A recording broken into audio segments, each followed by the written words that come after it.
일어나셔서 마가복음 우리 16장 12절에서 15절까지 4절인데 우리 다 같이 봉독하기를 원합니다. 같이 봉독하겠습니다. 마가복음 16장 12절에서 15절입니다. 같이 봉독하겠습니다.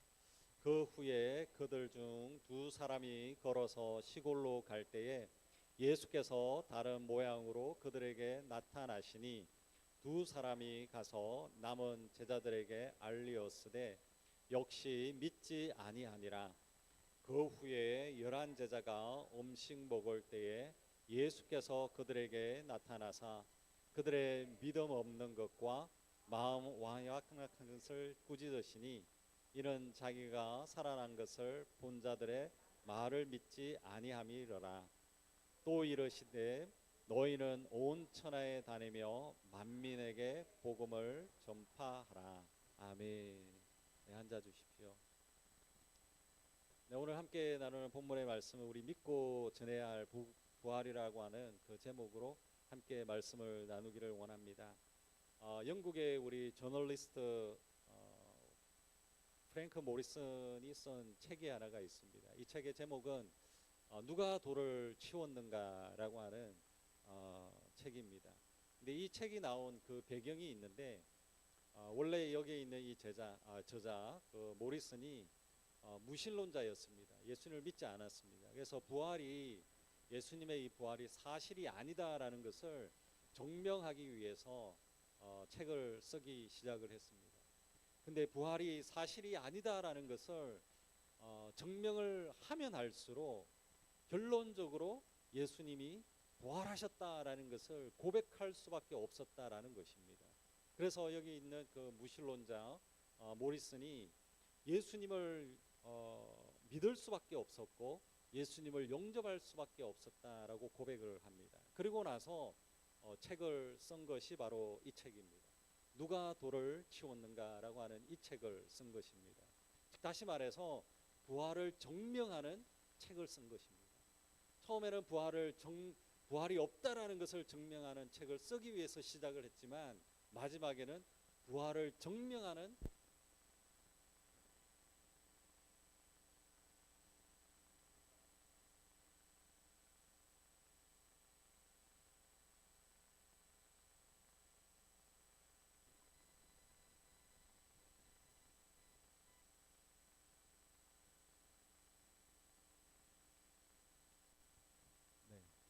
책 하나 둘 들리시나요?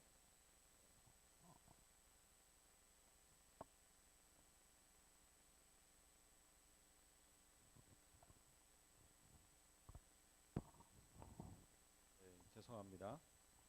지금까지 예수님의 그 죽으심과 그 부활이 거짓되고 허구라는 것을 증명하기 위해서 연구한 많은 무신론자가 있습니다. 그러나 부활이 거짓되어진 것을 증명해낸 사람은 한 명도 없습니다. 성경은 죽음을 이긴 그 부활, 영원한 생명, 천국에 대한 그 진리를 우리에게 말씀하고 있습니다. 이 거룩한 우리 부활절에 죽음을 이기신 예수님의 그 부활을 다시 한 번 더 묵상하는 이 복된 시간이 되어지기를 원합니다. 오늘 이 시간 우리 같이 먼저 나누기를 원하는 것은 부활을 듣고도 믿지 못하는 사람들이 있다라는 겁니다. 8절의 말씀을 보십시오. 이렇게 말씀하고 있습니다. 여자들이 몹시 놀라 떨며 나와 무덤에서 도망하고 무서워서 아무에게 아무 말도 하지 못하더라. 여기에 이제 안식일 때문에 예수님이 죽었지만 장례식을 완전하게 치를 수가 없는 그런 상황에 놓여 있었습니다. 그래서 장례식을 대충 치를 수밖에 없었습니다. 마리아의 그 마음은 굉장히 마음이 아팠습니다. 죽은 것도 아팠지만 또 장례식을 온전하게 치르지 못했다라는 그 아쉬움이 있었습니다. 그래서 안식일이 끝나고 새벽이 밝았을 때에 마리아가 예수님의 무덤에 제일 먼저 달려간 것입니다. 그런데 예수님의 그 무덤에 달려갔을 때에 예수님의 시신이 없었습니다. 그러나 마리아는 예수님이 부활하셨다라는 그 사실을 전혀 생각하지 못한 것입니다. 부활하신 예수님께서는 막달라 마리아, 그 마리아에게 먼저 다가가 주셨습니다. 그리고 마리아를 만났습니다. 마리아는 예수님이 부활하신 것을 이제 깨달아 알게 됩니다. 예수님을 만난 것. 그래서 마리아는 달려갔습니다. 제자들에게 달려갔습니다. 그리고 제자들에게 마리아는 예수님이 살아났습니다 라고 그렇게 제자들에게 알렸습니다. 11절의 말씀을 보십시오. 이렇게 말씀합니다. 그들은 예수님이 살아나셨다는 것과 마리아에게 보이셨다라는 것을 듣고도 믿지 아니하니라. 13절입니다. 두 사람이 가서 남은 제자들에게 알리었으되 역시 믿지 아니하니라. 바로 부활하신 예수님을 만난 이 마리아는 제자들에게 예수님이 부활하셨다라는 것을 알렸습니다. 그러나 제자들은 예수님의 부활을 믿지 않았다라는 겁니다. 14절의 말씀을 보십시오. 이렇게 말씀하고 있습니다. 그 후에 11제자가 음식 먹을 때에 예수께서 그들에게 나타나사 그들의 믿음이 없는 것과 마음이 완악한 것을 꾸짖으시니 이는 자기가 살아난 것을 본 자들의 말을 믿지 아니하님이라. 바로 여기에 14절에서는 뭐라고 이야기하고 있습니까? 11명의 제자들이 다 모여 있습니다. 그리고 식사를 하고 있습니다. 근데 그때에 예수님께서 부활하시고 부활하신 예수님께서 바로 여기 있는 제자들에게 나타나신 것입니다. 그리고 나서 예수님께서 바로 여기 있는 제자들에게 뭐라고 이야기하고 있습니까? 믿음이 없는 것과 마음이 완악한 것을 꾸짖으시고 있다라는 것입니다. 저와 여러분, 우리가 기억해야 되는 것은 증거가 부족하기 때문에 믿지 않는 것이 아닙니다. 마음이 완악하다라는 겁니다. 마음이 완악하다라는 것은 이미 안 믿기로 결정을 한 것입니다. 마음의 문을 이미 닫은 것입니다. 마음이 완악하다라고 하는 것은 사실을 알고 있지만 그냥 믿지 않기로 그냥 작정을 한 것입니다. 우리가 사랑하는 사람들을 한번 보십시오. 사랑하는 연인들을 보면 무슨 말을 해도 다 듣습니다. 그러나 이 사랑하는 사람들도 마음의 문을 딱 닫아 보십시오. 미움이 들어와 보십시오. 아무리 좋은 말을 해도 듣지 않는 것입니다. 마음이 딱 닫혀버리고 나면 아무리 좋은 말을 해도 안 듣습니다. 14절에 있는 믿음이 없고 완악하기 때문이다 라고 말씀하고 있습니다. 마음의 문을 이미 닫아버렸기 때문이다 라고 이야기하고 있습니다. 마음이 단절되어져 버리고 마음이 교만하기 때문이다 라고 이야기하는 것입니다. 예수님을 믿지 않기로 작정하였다라는 것입니다.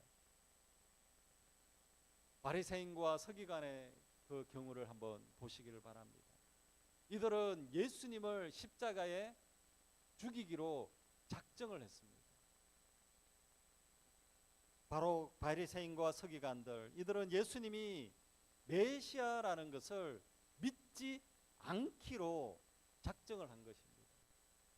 마음을 이미 다 굳게 닫아버렸습니다. 마음이 딱딱하게 굳어버리면 믿지 않는 것입니다. 하나님의 말씀을 믿는 것이 우리의 믿음입니다. 그리고 우리의 신앙이다라고 할 수 있습니다. 마음이 교만하고 딱딱하게 굳어 있으면 아무것도 믿을 수가 없다라는 것입니다. 우리가 서로 교제를 해보십시오. 서로 교제를 해보면 나 이 사람 싫다라고 생각이 딱 들면 아무리 좋은 일을 해도 그 사람을 믿지 않는 것입니다. 우리 안에 가지고 있는 문제와 우리 안에 가지고 있는 어려움에 그냥 집중을 해보십시오. 하나님이 하나도 보이지 않는 것입니다. 믿지 않기로 작정을 하기 때문에 아무것도 안 보입니다.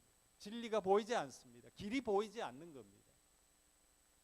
7절의 말씀을 보십시오. 이렇게 말씀하고 있습니다. 가서 그의 제자들과 베드로에게 이르기를 예수께서 너희보다 먼저 갈릴리로 가시나니 전에 너희에게 말씀하신 대로 너희가 거기서 배우리라 하라 하는지라. 바로 여기 있는 7절은 무슨 이야기를 하고 있느냐? 부활을 믿지 못하는 이 여인들에게 하나님은 천사를 통해서 무슨 말씀을 하고 있습니까?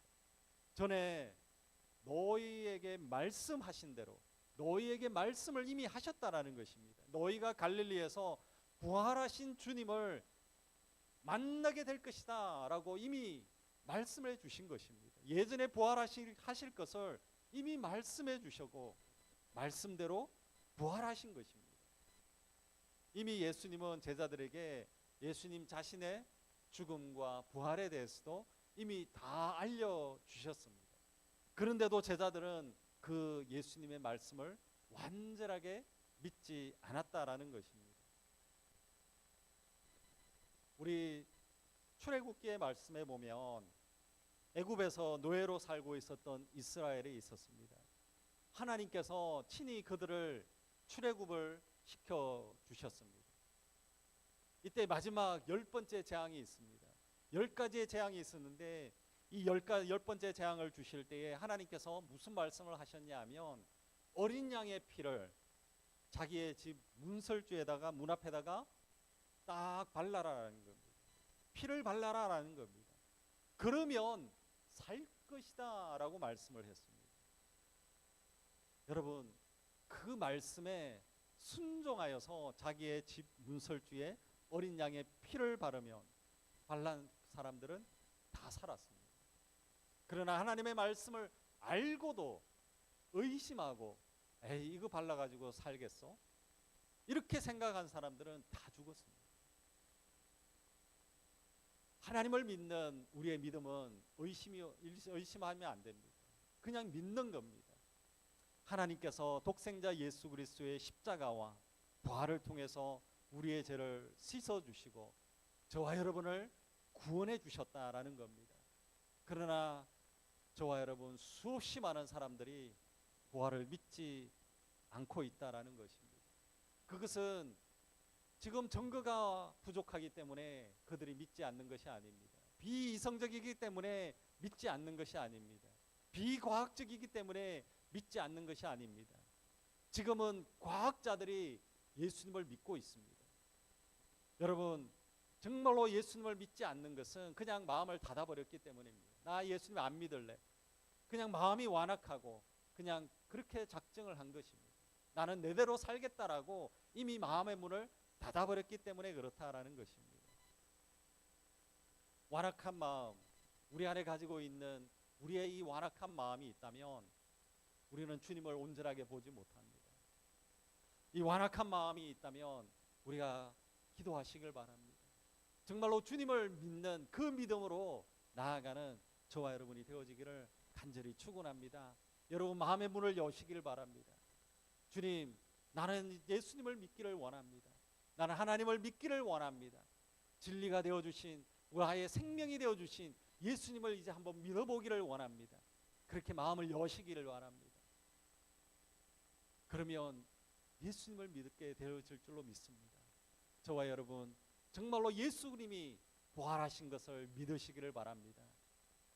저와 여러분 우리의 마음 가운데 우리에게 생명을 대해 주시고 우리의 길이 되어 주시고 진리가 되어 주시고 우리의 영원한 생명을 주신 예수님의 그 부활하신 예수님을 믿으시는 저와 여러분이 되어지기를 간절히 축원합니다. 우리가 두 번째 함께 나누기를 원하는 것은 이제는 우리가 부활을 믿어야 되고 그 부활을 정언하는 정인이 되어지기를 원합니다. 8절의 말씀을 보십시오. 이렇게 말씀합니다.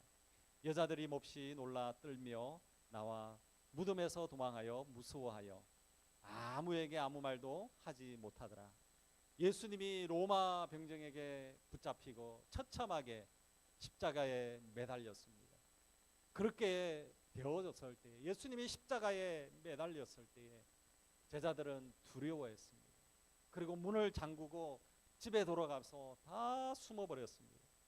혹시나 로마 병정들이 로마 군인들이 자신을 잡으러 올까봐 두려움에 떨고 있었다라는 것입니다.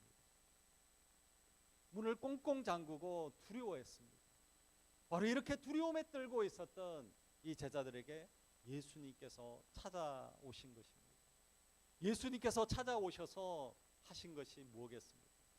예수님은 자신이 못 박혔던 손을 보여주셨습니다.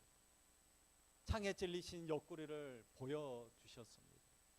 못 박힌 손을 만져보라라고 했습니다. 창에 찔리신 옆구리를 만져보라라고 했습니다. 그렇게 두려움에 떨었던 바로 이 제자들, 예수님이 부활하신 것을 눈으로 보고 예수님의 손을 만져보고 그들은 예수님이 살아계셨음을, 부활하셨음을 믿었습니다. 이 상황을 조금 더 구체적으로 요한복음에서는 이렇게 설명합니다. 요한복음 20장 20절의 말씀을 보십시오. 이렇게 말씀합니다. 이 말씀을 하시고 손과 옆구리를 보이시니 제자들이 주를 보고 기뻐하였더라. 아멘. 제자들은 기뻐하였습니다. 두려움에 떨었던 제자들, 절망에 떨었던 제자들, 이들이 부활하신 예수님을 만난 것입니다. 부활하신 예수님을 만났을 때 나타났던 첫 번째 현상은 뭐냐? 두려움에서 기쁨으로 변화되어졌다라는 것입니다. 부활하신 예수님을 만났을 때에 절망에 빠져 있었던 제자들이 절망이 사라져버린 것입니다. 부활하신 예수님을 만났을 때 두려움이 사라졌다라는 것입니다. 부활하신 예수님을 만났을 때 절망이 떠나가고 슬픔이 떠나가고 그 모든 두려움과 슬픔과 절망이 기쁨으로 변화되어졌다라는 것입니다. 저와 여러분, 부활하신 예수님을 만나는 여러분들이 되어지기를 간절히 축원합니다. 저와 여러분, 베드로는 어땠습니까? 베드로는 부활하신 예수님을 만나고 나서 그 이후에 그 삶은 완전히 변화되어졌습니다. 베드로는 제자의 삶에 예수님을 만났을 때가 아니라 부활하신 예수님을 만났던 그 순간이 그의 인생의 전환점이었습니다. 예수님을 만나기 전에는 예수님이 부활하신 예수님을 만나기 전에는 그냥 말로만 신앙생활을 했던 자입니다. 부활 베드로는 자신이 잡힐까봐 두려워서 예수님을 3번이나 부인을 했던 자였습니다. 그러나 부활하신 예수님을 만났던 베드로는 완전히 달라졌습니다. 놀라운 일이 일어난 것입니다. 부활하신 예수님을 만나고 나니까 두렵지가 않습니다. 두려움이 다 떠나갔습니다.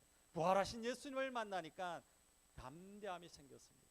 그래서 어디를 가든지 예수님을 전하는, 복음을 전하는 믿음의 사람이 되어졌다라는 겁니다. 바울은 어떻습니까? 바울은 예수님을 믿는 사람들을 핍박했던 사람이었습니다. 그러나 부활하신 예수님을 만나고 난 이후에 이 바울은 놀라운 일이 일어났습니다. 성령이 충만한 사람이 되어졌습니다. 그리고 한 영혼 한 영혼들을 살리는 일에 쓰임 받았습니다. 복음을 나누는 사람이 되어졌습니다. 저와 여러분, 부활하신 예수 그리스도를 만나는 여러분들이 되어지기를 간절히 축원합니다. 여러분 안에 두려움이 여러분을 묶고 있습니까? 절망이 여러분을 묶고 있습니까? 슬픔이 여러분을 묶고 있습니까? 부활하신 예수 그리스도를 만나는 여러분들이 되어지기를 간절히 축원합니다. 그래서 부활하신 예수 그리스도를 통하여서 정말로 베드로처럼 바울처럼 성령의 충만함을 얻는 저와 여러분, 우리 모두가 다 되어지기를 간절히 축원합니다. 부활하신 주님은 생명 그 자체입니다. 부활하신 주님은 기쁨입니다. 평안입니다. 위로입니다. 소망이 되어주신다라는 겁니다. 우리 안에 가지고 있는 슬픔이 있습니까? 두려움이 있습니까? 절망이 있습니까? 근심이 있습니까? 걱정이 있습니까? 염려가 있습니까? 불안을 가지고 있습니까? 그 슬픔과 그 두려움과 불안 때문에 그냥 속을 앓고 그냥 끙끙거리며 힘들어하고 있습니까? 부활하신 예수 그리스도를 만나는 저와 여러분이 되어지기를 간절히 축원합니다. 부활하신 주님을 만날 때 놀라운 일이 일어나는 겁니다. 슬픔이 떠나가고 두려움이 떠나가고 절망이 떠나가고 근심과 걱정과 염려와 불안을 이기는 그런 은혜가 있을 줄로 믿습니다. 세상에 짐을 지고 가면 슬픔과 두려움과 절망과 근심과 염려와 불안의 그 삶을 짐을 지고 갈 수밖에 없습니다. 저와 여러분, 부활하신 예수님을 만나고 그 무거운 짐을 다 떨쳐버리고 정말로 주님 안에서 평안을 누리는 저와 여러분이 되어지기를 간절히 축원합니다. 부활하신 예수님을 만났을 때 이제 우리는 뭘 해야 되겠습니까? 15절의 말씀을 보십시오. 같이 한번 읽겠습니다. 같이 읽겠습니다. 또 이르시되 너희는 온 천하에 다니며 만민에게 복음을 전파하라. 아멘. 부활하신 예수님께서 제자들에게 자신의 부활하신 모습을 보여주셨습니다. 그리고 나서 제자들에게 뭐라고 이야기하고 있습니까? 부활을 전하라 라고 이렇게 말씀하고 있습니다. 다시 말해서 부활의 증인이 되어져야 된다라고 말씀하고 있다라는 것입니다. 예수님이 세상의 모든 죄를 다 지고 우리의 죄를 대신하여 십자가에 죽으셨다라는 것을 세상에 알려라라는 것을 이야기하고 있습니다. 예수님이 죽음에서 이기셨다라는 것을 사람들에게 알려라라는 것을 이야기하고 있습니다. 예수님이 죽음에서 이기시고 부활하셨다라는 것을 세상 사람들에게 전하라라는 것을 이야기하고 있습니다. 예수님의 이 부활은 생명이고 예수님을 믿는 자들에게 분명한 생명이 있다라는 것을 온 열방에 알려라라는 것을 이야기하고 있습니다. 더 이상 슬퍼하지 마라. 더 이상 두려워하지 마라.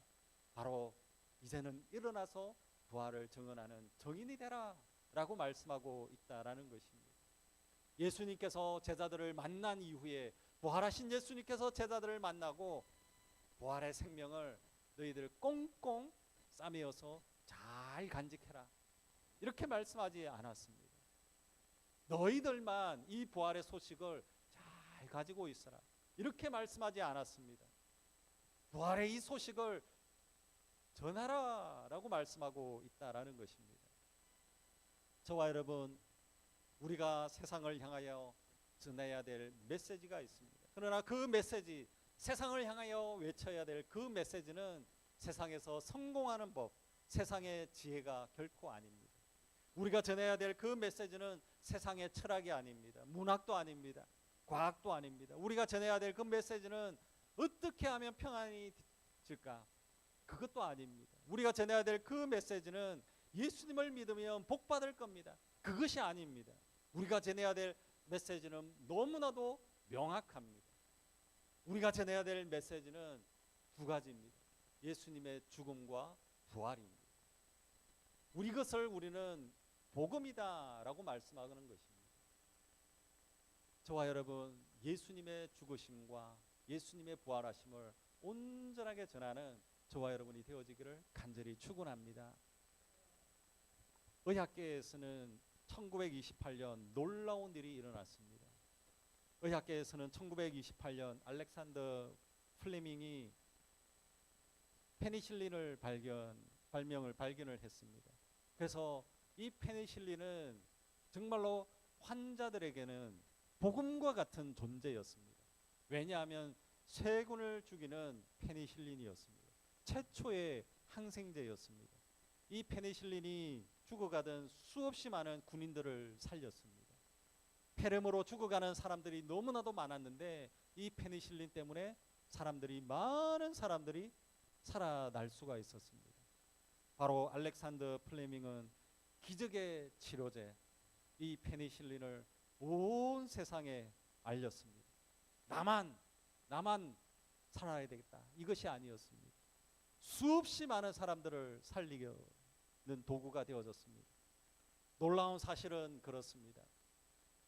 페니실린이 나오기 전에는 평균 수명이 50살 정도였다라고 이야기하고 있습니다. 그러나 페니실린이 나오고 난 이후에는 평균 수명이 20년이 더 연장이 되어졌다라는 보고가 있습니다. 그 정도로 놀라운 환자들에게는 복음과 같은 존재가 바로 페니실린이었습니다. 그러나 저와 여러분, 분명히 우리가 기억해야 되는 것은 페니실린은 20년을 연장해 준다고 할지라도 영원한 생명을 주지 않습니다.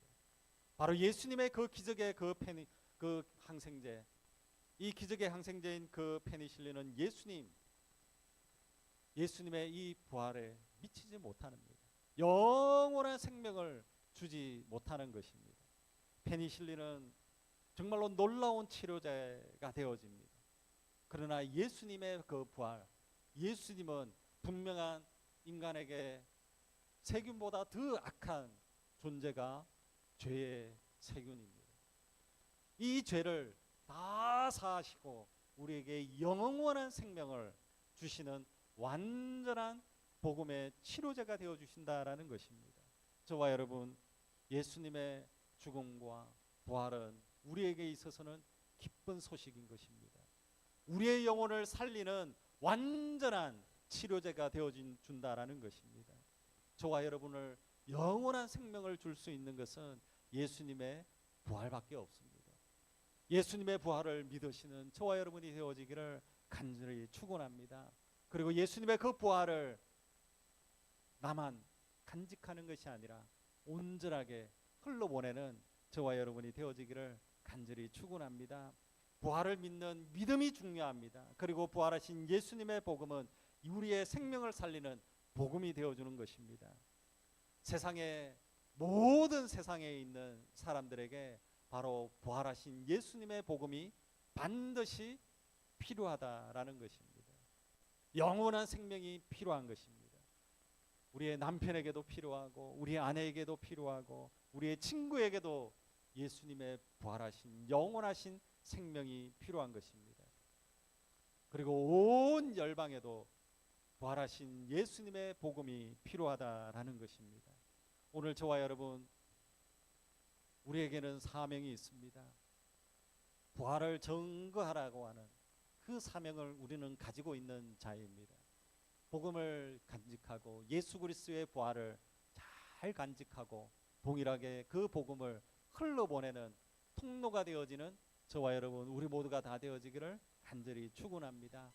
그래서 예수님의 부활하신 것을 반드시 믿는 저와 여러분이 되어지기를 간절히 축원합니다. 그리고 부활하신 예수님의 그 복음을 널리 여러분의 주변에 온 열방까지 온전하게 흘러보내는 저와 여러분, 우리 모두가 다 되어지기를 간절히 축원합니다. 이 시간 우리 같이 한번 기도하기를 원합니다. 예수님의 그 부활은 우리에게 생명과 구원과 기쁨을 줍니다. 우리 안에 가지고 있는 의심이 있습니까? 우리 안에 가지고 있는 완악한 마음이 있다면 오늘 이 시간 예수님의 부활을 믿는 믿음의 사람이 되게 해달라고 같이 기도하기를 원합니다. 또한 예수님의 그 부활의 그 기쁨이 우리의 가지고 있는 두려움과 슬픔과 괴로움이 다 떠나간다라고 했습니다. 오늘도 우리 안에 가지고 있는 두려움과 슬픔과 괴로움과 불안한 것이 있다면 오늘 예수님의 그 십자가와 부활의 은혜로 우리의 영혼을 새롭게 해달라고 같이 기도하기를 원합니다. 그리고 이 시간 함께 중보하며 기도할 때에 오늘 이 시간 예수님이 부활하신 이 생명이 필요한 우리의 친구들, 우리의 이웃이 생각나는 사람이 있다면 이 시간 중보하기를 원합니다. 하나님, 이 영혼이 부활하신 예수님의 생명이 필요합니다. 꼭 살려주십시오. 복음이 필요합니다. 생명이 필요합니다. 그 영혼을 살려주십시오. 우리 같이 한번 뜨겁게 오늘 받은 말씀을 놓고 우리 주님의 이름을 부르고 같이 기도하기를 원합니다. 같이 기도하겠습니다. 주여, 하나님 아버지 감사합니다. 오늘도 하나님 우리의 영혼이 주님 앞에 나아갑니다. 오늘도 하나님 우리의 영혼이 주님 앞에 서기를 원합니다.